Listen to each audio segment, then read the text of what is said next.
Hi friend, आज बनाबो देखो কচুর শাক, দুধ কচু।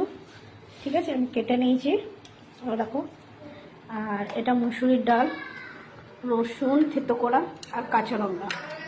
দেখো পাঁচফোড়ন, কড়াইতে তেল গরম হচ্ছে, চলো বানাই। তেল গরম হয়েছে, পাঁচফোড়ন দিয়ে দেবো আর থেতো করা রসুন একটু ফ্রাই করবো।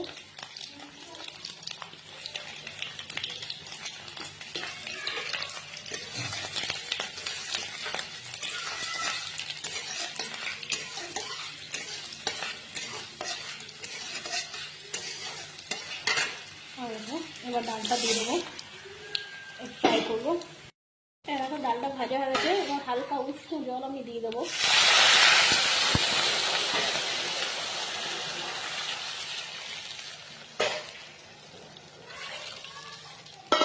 আর দেখো একটা কাঁচা লঙ্কা ছেঁড়া আর নুন হলুদ আন্দাজ মতো দিয়ে দেবো। এবার ফুটে আসবে, ততক্ষণ ডালটা সেদ্ধ হোক। ডালটা হয়ে গেছে, এবার শাকগুলো দিয়ে দেবো।